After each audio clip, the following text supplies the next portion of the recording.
नमस्कार, आप देख रहे हैं न्यूज इंडिया। आपके साथ मैं हूं चारुल शर्मा और मैं हूं आपके साथ अंजनी कुमार सिंह। और चुनाव से जुड़ी एक बड़ी खबर आ रही है चारुल आपके पास।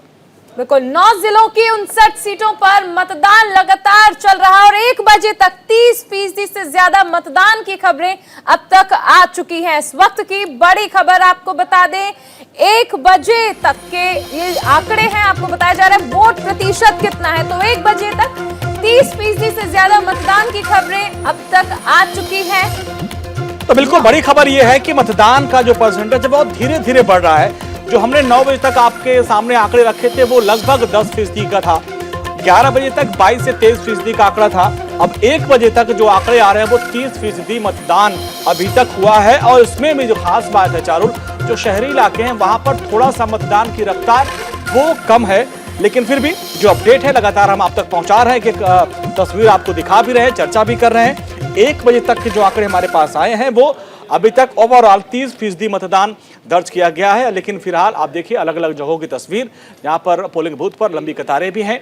और थोड़ा जो बड़े शहर हैं, शहरी इलाकों में अभी मतदाता घरों से बाहर कम निकल रहे हैं। और लगातार हम आपसे अपील भी कर रहे हैं, घर से बाहर निकलिए और मतदान में हिस्सा लीजिए, अपने मताधिकार का इस्तेमाल करिए। बिल्कुल, तो लोकतंत्र के सबसे बड़े पर्व में अपनी भागीदारी सुनिश्चित कीजिए। सीधे चलते हैं प्रतापगढ़, जहां पर जेपी नड्डा संबोधित कर रहे हैं। युवाओं को 1 साल के अंदर इस बार के बजट में 60 लाख नौकरियां मिलेंगी। 60 लाख 1 साल के अंदर 60 लाख नौकरियां। इसलिए युवा हो या फिर और किसी दृष्टि से हो, हमेशा विकास का काम किया है तो भारतीय जनता पार्टी और मोदी जी और योगी जी की सरकार ने किया। आप बताइए, आपके यहां 4 लेन सड़क बन रही है कि नहीं बन रही है? कहीं गंगा एक्सप्रेसवे, कहीं बुंदेलखंड एक्सप्रेसवे, कहीं पूर्वांचल एक्सप्रेसवे, कहीं पर गोरखपुर लिंक एक्सप्रेसवे। प्रतापगढ़ से जेपी नड्डा को आप सुन रहे थे। लगातार बीजेपी ये दावा कर रही है कि इस बार के चुनाव में भारतीय जनता पार्टी एक बार फिर से इतिहास रचकर सत्ता में काबिज होने वाली है। तो चौथे चरण का मतदान चला, लेकिन 5वें चरण के रण में तमाम सियासी दिग्गज मैदान में उतर चुके हैं। अखिलेश यादव को आपने देखा, वो बहराइच में थे, चुनावी जनसभा को संबोधित कर रहे थे। जेपी नड्डा प्रतापगढ़ में हैं और प्रतापगढ़ में चुनावी जनसभा को संबोधित कर रहे हैं। और इन सब के बीच चौथे चरण का मतदान चल रहा है। और अभी तक जो हमारे पास अपडेट है, लगभग 1 बजे तक 30% मतदान हो चुका है। लेकिन इन सब के बीच लगातार ऐसी खबरें आ रही हैं, हम अपडेट आप तक दिखा रहे हैं। और सुल्तानपुर में मुख्यमंत्री योगी आदित्यनाथ पहुंचे हैं, सभा को संबोधित कर रहे हैं। सीधे ले चलते हैं सुल्तानपुर। रही है 2023 में जब मेडिकल कॉलेज का सत्र प्रारंभ होगा तो भाइयों बहनों, उपचार के लिए सुल्तानपुर के लोगों को लखनऊ, दिल्ली या और जगह नहीं जाना पड़ेगा। विशेषज्ञ स्वास्थ्य सुविधा सुल्तानपुर में ही मिलेगी और नौजवानों को मेडिकल की शिक्षा यानी डॉक्टर बनने का अवसर भी सुल्तानपुर के अंदर ही मेडिकल कॉलेज से प्राप्त होगा। यह मेडिकल कॉलेज पहले भी बन सकता था। प्रदेश तो वही है, प्रशासन भी वही है, आय के स्रोत भी वही हैं, लेकिन केवल सरकार बदलने से मेडिकल कॉलेज भी बन रहा है, पूर्वांचल एक्सप्रेसवे भी बन रहा है, विकास कई गुना तेजी के साथ आगे बढ़ रहा है। गरीबों को राशन फ्री, रसोई गैस फ्री, सबको बिजली, पर्याप्त बिजली, नौजवानों के लिए रोजगार और नौकरी की सुविधा, अन्नदाता किसानों के लिए ऋण माफी की कार्रवाई हो या प्रधानमंत्री किसान सम्मान निधि, ये सभी कार्य समान रूप से चल रहे हैं। और अभी तो हमने तय किया है कि हर कॉलेज जाने वाली मेधावी बेटी को स्कूटी फ्री में देंगे। अभी हमने तय किया है कि 10 मार्च के बाद जब सरकार बनेगी तो होली और दीपावली पे एक एक भरा हुआ रसोई गैस का सिलेंडर फ्री में देंगे उज्ज्वला लाभार्थियों को। और यह भी तय किया है अब की बार जब सरकार बनेगी भाइयों बहनों, तो 60 साल से ऊपर की सभी माताओं को, बहनों को फ्री में परिवहन निगम की बस में यात्रा की सुविधा उपलब्ध करवाएंगे। अभी सरकार ने यह भी तय किया है कि सरकार अब जब बनेगी अगले 5 वर्ष के अंदर ऐसी स्थिति पैदा करेंगे किसी किसान को ट्यूबवेल का बिल देने की आवश्यकता नहीं पड़ेगी, फ्री में बिजली मिलेगी। सरकार ने यह भी तय किया है कि हर नौजवान को, अब तक हमने नौकरी और रोजगार के साथ जोड़ने का कार्य किया, लेकिन आने वाले 5 वर्ष में हर परिवार के एक सदस्य को नौकरी अथवा रोजगार या स्वतः रोजगार के साथ जोड़ने का कार्य करेंगे। अब उत्तर प्रदेश का नौजवान पिछड़ा नहीं होगा, फिसड्डी नहीं होगा, पहचान का संकट नहीं आएगा। उत्तर प्रदेश के नौजवान के लिए, भाइयों बहनों, उत्तर प्रदेश के नौजवान के लिए वर्तमान में 1 करोड़, चाहे वह स्नातक या प्रास्नातक वाला छात्र हो, वह नर्सिंग या पैरामेडिकल का हो या फार्मेसी का या मेडिकल या इंजीनियरिंग का डिप्लोमा या सर्टिफिकेट का कोर्स कोई व्यक्ति नौजवान कर रहा है, इन सभी को टैबलेट और स्मार्टफोन वर्तमान में सरकार दे रही है। समाजवादी पार्टी ने चुनाव आयोग को कंप्लेंट किया है, कहा यूपी के नौजवानों को कहां ये सब दिया जा रहा है। मैंने कहा नहीं, इसमें तो केवल सिपाही खानदान का अधिकार है। यानी उनका तो नारा ही यही है, एक ही नारा है कि सबका साथ और सिपाही खानदान का विकास। वो यही करते थे, यही तो करते थे, जीवन भर यही किया है।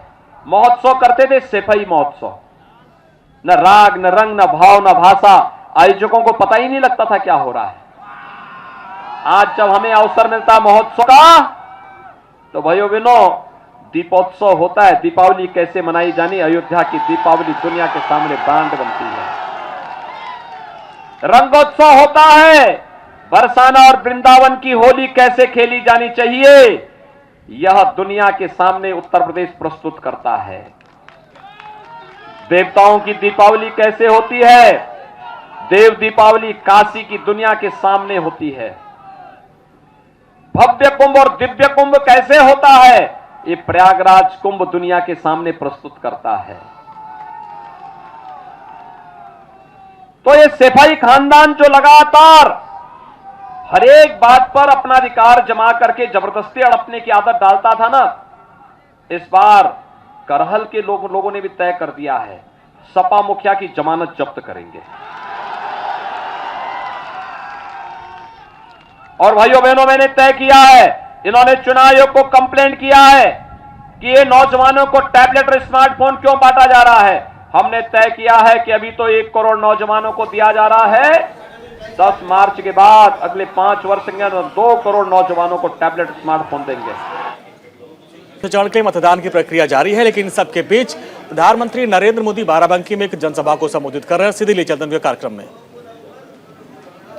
हिस्सा हो, लेकिन आबादी को देखें तो भारत की 16% से ज्यादा जनसंख्या ये हमारे उत्तर प्रदेश में है। इसलिए यूपी के लोगों का विकास भारत के विकास को गति देता है। यूपी के लोगों का सामर्थ्य भारत के लोगों का सामर्थ्य बढ़ाता है।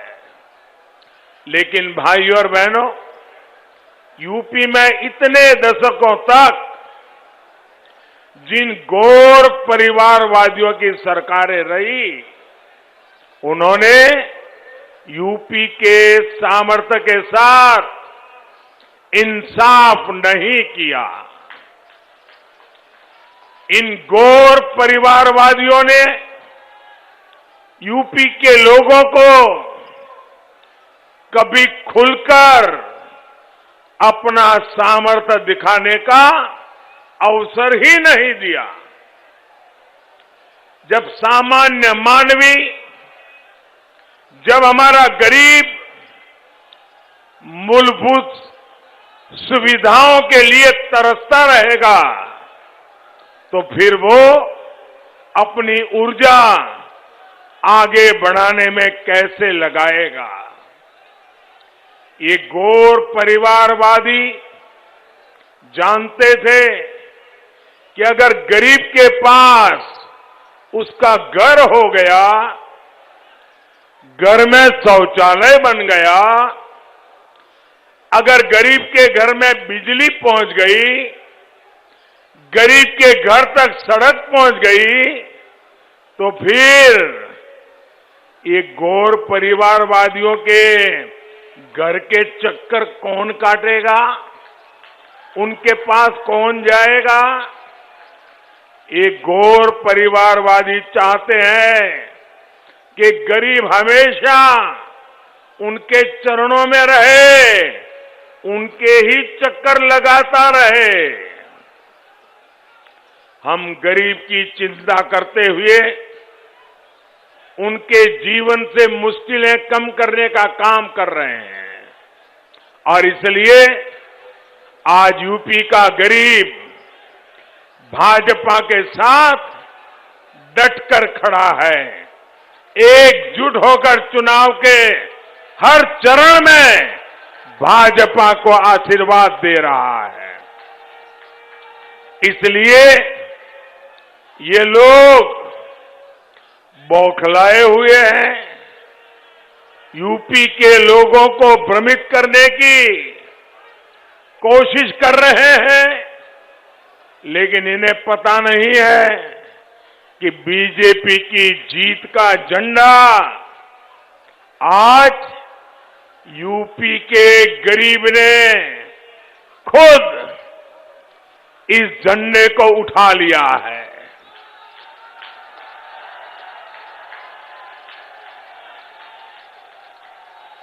जिन 15 करोड़ लोगों को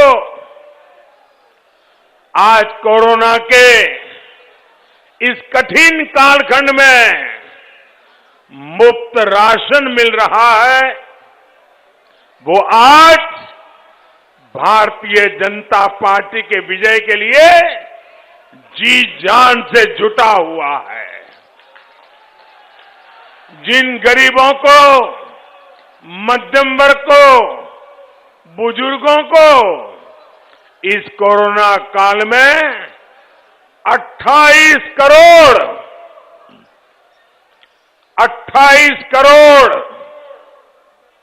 मुफ्त टीके लगे हैं, वो भाजपा के प्रतिनिधि बनकर उसकी जीत सुनिश्चित कर रहे हैं। भाइयों बहनों, आपको टीका लगा है क्या? जरा दोनों हाथ ऊपर करके बताइए, टीका लगा है? आप सबको टीका लगा है? आपको कोई पैसा देना पड़ा क्या? आपके जेब से 1 रुपया भी गया क्या? अब मुझे बताइए, 28 करोड़ लोगों के जिंदगी में इतना बड़ा सुरक्षा कवच दिया, तो वो मोदी को आशीर्वाद देगा कि नहीं देगा? भरपूर आशीर्वाद देगा कि नहीं देगा? तकलीफ उनको इसी बात की है।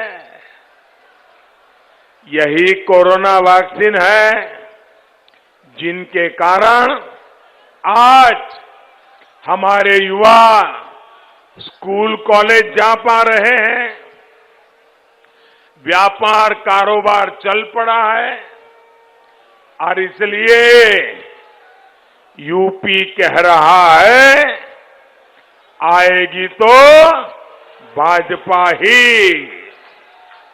आएगी तो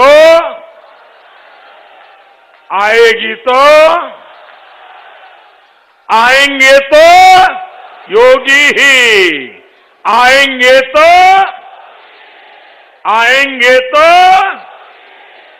भाइयों और बहनों, यूपी का सामर्थ्य बढ़ाने में यहां की 10 करोड़ से अधिक हमारी बहनों बेटियों की बहुत बड़ी भूमिका है। अगर हमारी बेटियां, हमारी बहनें जकड़ करके रहेगी, बंधन में रहेगी, उनका जीवन अगर मुसीबतों से भरा रहेगा तो यूपी तेज विकास की गति प्राप्त नहीं कर सकता। जब माताओं, बहनें, बेटियों का सामर्थ्य बढ़ता है तो परिवार का, समाज का, देश का सामर्थ्य बढ़ता है। हमारी बहनों बेटियों की जिन समस्याओं को इन लोगों ने छोटा समझा, उनको ही मोदी ने छोटा नहीं समझा। बहन बेटियों की, माताओं बहनों की मुसीबतें ये मेरे लिए सबसे बड़ी प्राथमिकता रही है।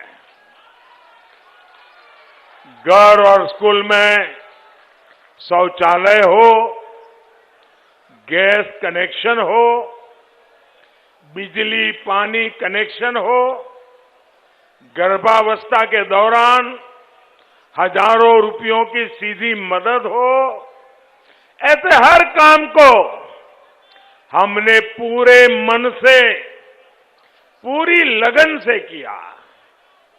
यूपी में हमने जो लाखों घर पीएम आवास योजना के बनाए हैं, वो भी ज्यादातर महिलाओं के ही नाम है। और ये जितनी सुविधाएं हमने बहनों को दी है, ये किसी की जाति या मजहब देख करके नहीं दी। सबसे अधिक लाभ अगर इन योजनाओं का हुआ है तो हमारी दलित माताएं बहनें, पिछड़े समाज की माताएं बहनें और मुस्लिम समाज की बहनों को लाभ हुआ है। अस्पतालों में जो 5 लाख रुपए तक मुफ्त इलाज मिल रहा है, उसका भी इन वर्गों की बहनों को लाभ रहा है। भाइयों और बहनों, दुर्भाग्य से पहले की सरकारों ने हमारी बेटियों की जरूरतों, उनके परेशानियों पर बिल्कुल ही आंखें बंद कर दी थी, ध्यान ही नहीं दिया। अगर उनके हृदय में जरा सा भी दर्द होता तो क्या वो उन मंचलों को खुली छूट देते जो स्कूल से आने जाने वाली हमारी बेटियों को छेड़ते थे? आज यूपी में ऐसे मंचलों को पता है कि अगर सीमा लांगी तो कड़ी कार्रवाई होगी।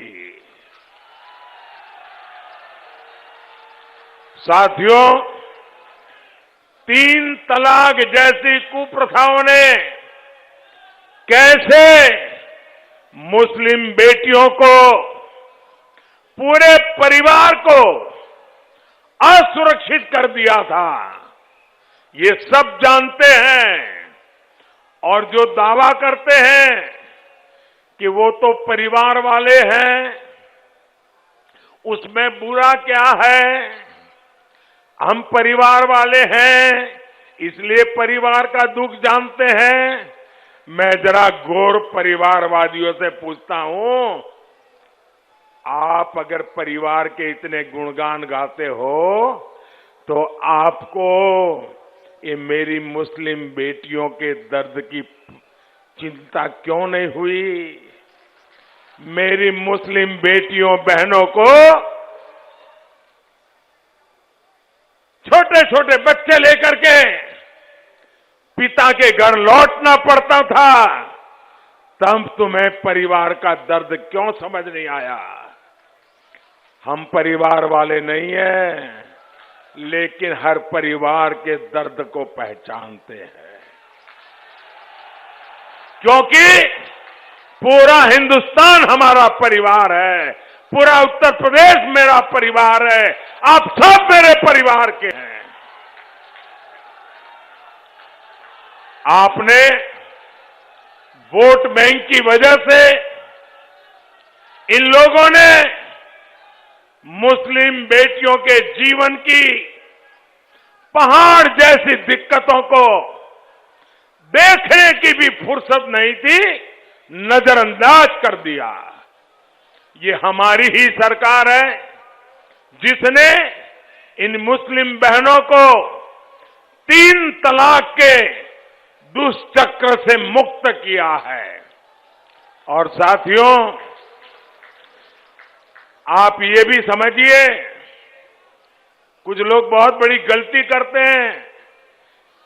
ये सिर्फ बेटियों को सुरक्षा देता है ऐसा नहीं है, ये उन मुस्लिम बेटियों के पिता को भी सुरक्षा देता है, ये मुस्लिम बेटियों के भाई को भी सुरक्षा देता है, ये मुस्लिम बेटियों की माता को भी सुरक्षा देता है, क्योंकि बड़े अरमानों के साथ बेटी की शादी करा करके ससुराल भेज रहे मां बाप, जीवन में कितना बड़ा आनंद और संतोष होता है। लेकिन वही बेटी 5-10 साल के बाद 3 तलाक 3 तलाक 3 तलाक सुन के जब घर लौट आती है, आप कल्पना कर सकते हैं उस बेटी के बाप पर कितनी बीतती होगी, उस बेटी के मां पर कितनी बीतती होगी, उस बेटी के भाई को कितना दर्द होता होगा। तुम परिवार वाले हो, अरे तुम्हें तो इस दर्द का पता चलना चाहिए था, तुम्हें नहीं चला, क्योंकि तुम्हें सिर्फ बैलेट बॉक्स ही दिखता है, तुम्हें किसी की जिंदगी नहीं दिखती है।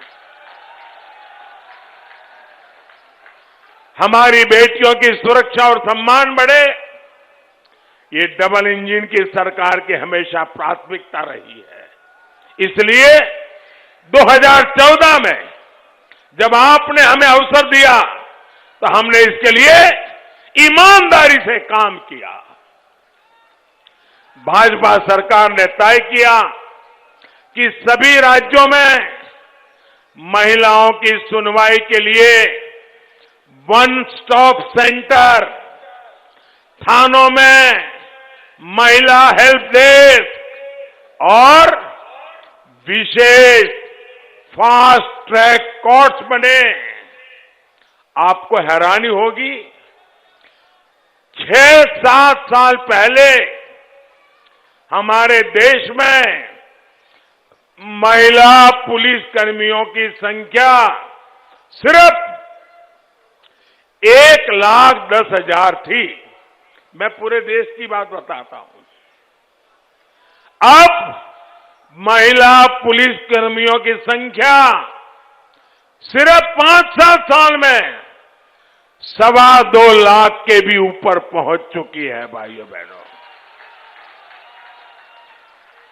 यूपी में इतने दशकों तक कांग्रेस, सपा, बसपा की सरकारें रही, लेकिन योगी जी के आने के पहले उत्तर प्रदेश में करीब करीब 11,000 महिला पुलिसकर्मी थी। 11,000। 7 दशक के बाद कहां पहुंचे? 11,000। बीते 5 साल में ही हमारे योगी जी ने, भाजपा सरकार ने लगभग 20,000 नई भर्तियां हमारी बेटियों की पुलिस में की है भाइयों। और इतना ही नहीं, हमने पुलिस में ही बेटियों की भागीदारी की ऐसा नहीं, बल्कि सीआरपीएफ, बीएसएफ ऐसे अर्धसैनिक बलों और सेना में भी हम बेटियों की भागीदारी का विस्तार कर रहे हैं। आज बेटियां ज्यादा से ज्यादा संख्या में कमांडो बनकर देश और समाज को सुरक्षा दे रही है। सेना में भी हर मोर्चे को हमने बेटियों के लिए खोल दिया है। सैनिक स्कूलों, मिलिट्री एकेडमी में अब बेटियां भी पढ़ाई कर रही हैं, ट्रेनिंग ले रही है। भाई और बहनों, ये प्रयास बेटियों की सरकारी सेवाओं में अधिक भागीदारी के तो है ही, उससे भी अधिक ये बेटियों का आत्मविश्वास बढ़ाने का प्रयास भी है। हम ऐसे ही सामर्थ्यवान उत्तर प्रदेश की तरफ बढ़ रहे हैं। इसी के लिए आपसे फिर एक बार दोबारा भारी समर्थन मांग रहे हैं। भाइयों और बहनों, 2017 से पहले के 1.5 दशकों में आपने देखा है कि इन लोगों ने बारी बारी से सत्ता भोग किया, लेकिन विकास को भी जाति और पंथ के दायरे में समेट दिया। हर सुविधा में ये लोग भेदभाव करते थे, पक्षपात करते थे। बाराबंकी और अयोध्या राजधानी लखनऊ से ज्यादा दूर नहीं है। यहां बिजली की क्या स्थिति थी? 2017 से पहले उत्तर प्रदेश में बिजली पैदा ही बहुत कम होती थी। जो पैदा होती थी वो दशकों पुरानी ट्रांसमिशन लाइनों, पुराने ट्रांसफार्मर का नेटवर्क, वही उसको खा जाता था। केंद्र सरकार ने पूरे देश में बिजली का उत्पादन बढ़ाने और ट्रांसमिशन पर बहुत अधिक काम किया। पहले गांव में ट्रांसफार्मर जल जाए, कई कई दिन तक बदला नहीं जाता था। गांव के गांव अंधेरे में रहते थे। योगी जी की सरकार में अब ट्रांसफार्मर बदलने में देरी नहीं होती। जल्द से जल्द बिजली लाने का प्रयास होता है। भाइयों और बहनों, ये मानव स्वभाव है कि जब किसी की एक आकांक्षा की पूर्ति होती है तो उसमें अगली आकांक्षा जाग जाती है। जैसे किसी को सामान्य सा मोबाइल मिल जाए तो फिर उसका मन करता है कि कुछ दिन बाद वो और अच्छा स्मार्टफोन खरीद पाए। इसी प्रकार जब विकास भी नई आकांक्षाओं को जन्म देता है। जिन गांवों में सड़क आ गई, वहां सिंगल पट्टी है तो डबल पट्टी मांगेंगे, डबल पट्टी है तो ऑल वेदर रोड की आकांक्षा बढ़ती है। जहां हाईवे आ गए, रेल आ गई, वहां लोग एयरपोर्ट चाहते हैं। पहले बसपा और फिर सपा ने तो विकास की इस आकांक्षा को ही सीमित कर दिया था।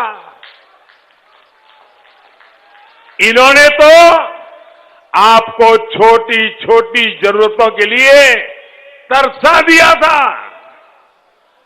इन दिनों आप सब टीवी वाले गांव-गांव जाते हैं, लोगों से पूछते हैं, और जब लोग कहते हैं कि ये मिला है, ये मिला है, ये मिला है, तो जो टीवी वाला है ना जरा खरोटता है, नहीं नहीं लेकिन उसका क्या, उसका क्या।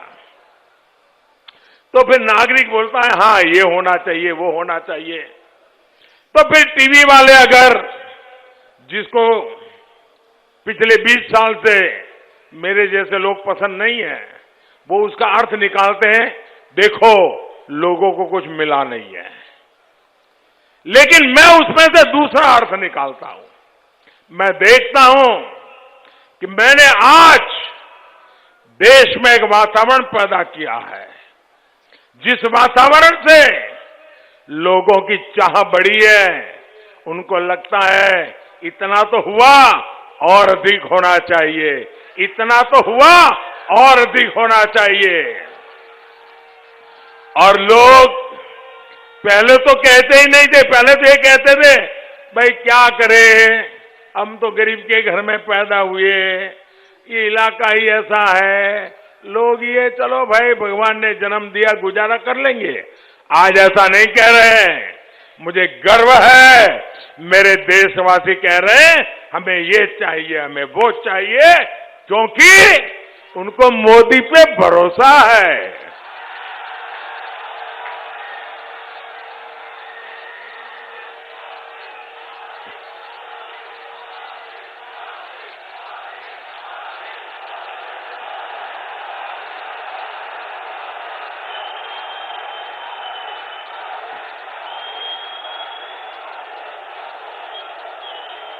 भाइयों बहनों,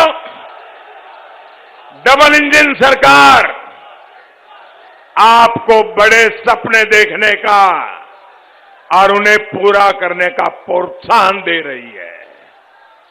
पूर्वांचल एक्सप्रेस ऐसा ही एक प्रयास है। ये एक्सप्रेस वे इस पूरे क्षेत्र में रोजगार, व्यापार, कारोबार को गति देने वाला है। इसके इर्द गिर्द लगने वाली फैक्ट्रियां आने वाले सालों में इस क्षेत्र की तस्वीर बदलने वाले हैं।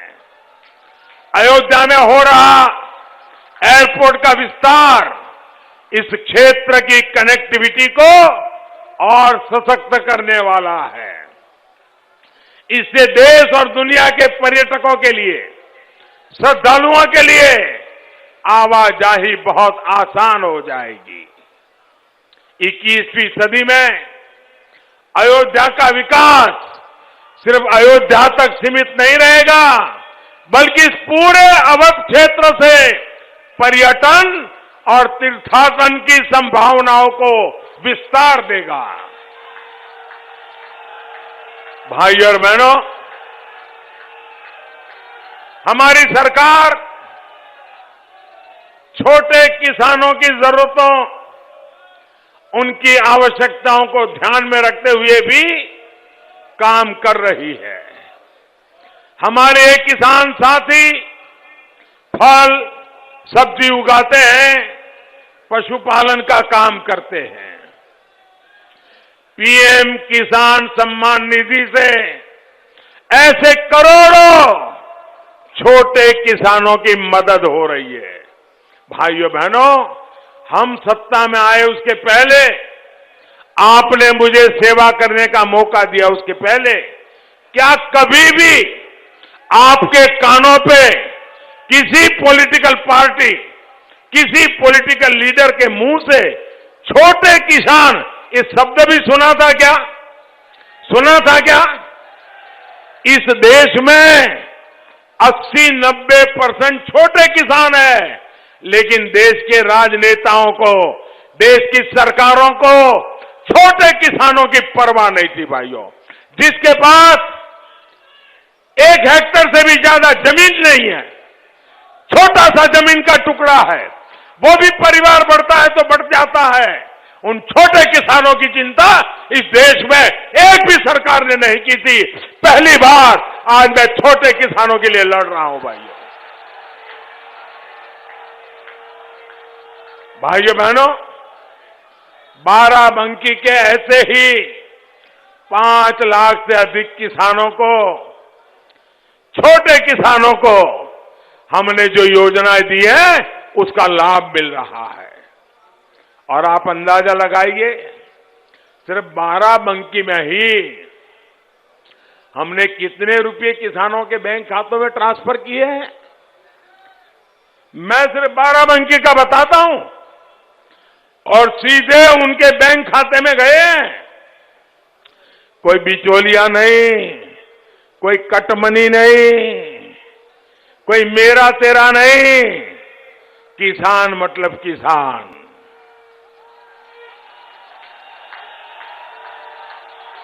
कितना पैसा गया बताओ?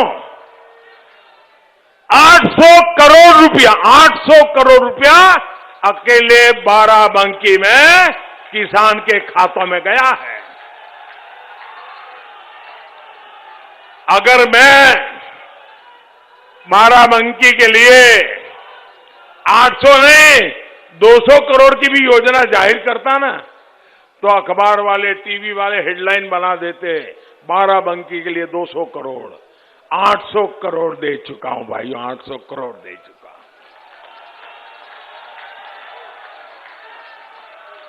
हमारी सरकार अपने मेहनत कर किसानों के सामर्थ्य में सहयोग के लिए खर्च कर रही है।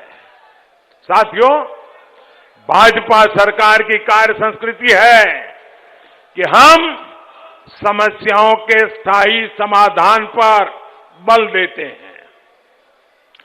चीनी की पैदावार अधिक हो गई, अंतर्राष्ट्रीय बाजार में कीमतें गिर गई, तो गन्ना किसानों को बहुत समस्या आती है। लेकिन सपा बसपा वालों ने इसका आसान रास्ता निकाला और चीनी मिलों को ही बंद कर दिया। ना रहेगा बांस, ना बजेगी बांसुरी। लेकिन भाजपा की सरकार गन्ना किसानों की समस्याओं के स्थायी समाधान पर काम कर रही है। हमने चीनी मिलों की सेहत तो सुधारी, गन्ने से इथेनॉल पर भी जोर दिया। यानी जब गन्ना ज्यादा हो जाए तो बेकार ना हो जाए, उसे इथेनॉल बनाया जाए ताकि मेरे किसान को परेशानी न हो। इथेनॉल की बिक्री से जो पैसा मिल रहा है वो चीनी मिलों के साथ ही गन्ना किसानों का भी फायदा कर रहा है। साथियों, पशुधन हमारी खेती का अभिन्न हिस्सा है। पशुधन की समृद्धि के लिए हमारी सरकार आजादी के बाद पहली बार, दोस्तों आप देखिए ये सरकारें कैसे चलाते थे, उनकी प्राथमिकताएं क्या थी। आजादी के बाद पहली बार 13,000 करोड़ रुपए की लागत से हमने पशुओं के टीकाकरण का अभियान चला रखा है। हम सिर्फ कोरोना के लिए मनुष्य का टीकाकरण कर रहे हैं ऐसा नहीं, ये खुरपका, मुंहपका, फूट एंड माउथ डिसीज जो हमारे पशुओं को होता है, उनको बचाने के लिए 13,000 करोड़ रुपए का टीका अभियान चला रहे हैं भाइयों। हमारी सरकार ने गोबरधन योजना भी शुरू की है। पशुओं के गोबर से बायोगैस बनाने के लिए यूपी में अनेकों प्लांट का निर्माण हो रहा है। इस गोबर से भी किसानों की कमाई होगी और साथ ही उन्हें जैविक खाद भी मिलेगी। खेती का खर्चा कम होगा। भाइयों बहनों, डबल इंजन का काम तेजी से जारी रहे, ये यूपी के विकास के लिए आवश्यक है। इसलिए आपसे मैं आग्रह करने आया हूं, भारी बहुमत से योगी जी को फिर से लाना है।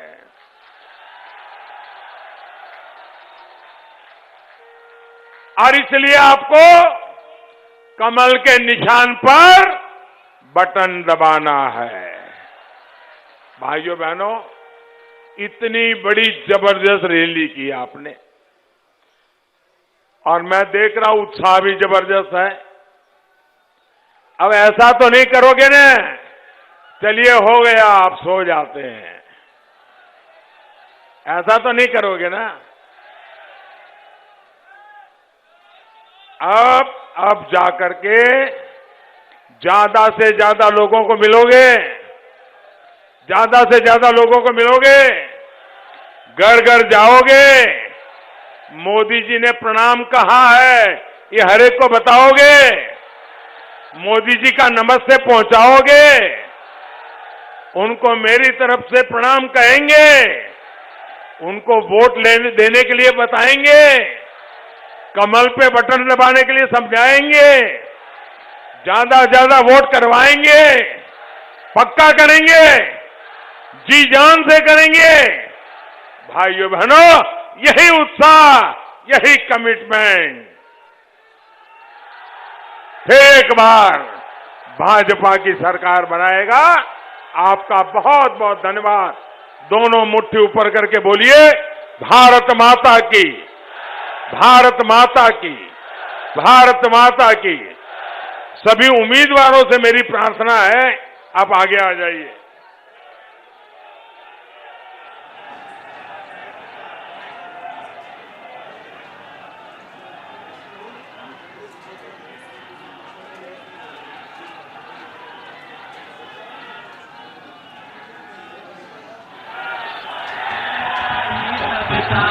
बाराबंकी में प्रधानमंत्री नरेंद्र मोदी सभा को संबोधित कर रहे थे। इस दौरान जो बीजेपी के उम्मीदवार हैं, उनके पक्ष में लोगों से मतदान करने की अपील की और एक बार फिर से उन्होंने दावा किया है कि अब की बार भाजपा सरकार एक बार फिर से यूपी में बनने वाली है। और इस दौरान उन्होंने कहा कि बीजेपी ने जो विकास काम किया है, चाहे वो गरीब हो, हर तबके के लोगों के लिए किया है, और इसको देखते हुए जनता मतदान कर रही है। और अब देखिए, चौथे चरण के लिए मतदान जारी है, लेकिन पांचवें और छठे चरण की तैयारी है। और यहाँ पर तमाम सियासी दिग्गज जो उतर रहे हैं मैदान में और चुनावी जनसभा को संबोधित कर रहे हैं। और इसी कड़ी में प्रधानमंत्री नरेंद्र मोदी ने बाराबंकी में जनसभा को संबोधित किया और जो बीजेपी के उम्मीदवार हैं उनके समर्थन में वोट डालने की अपील की है।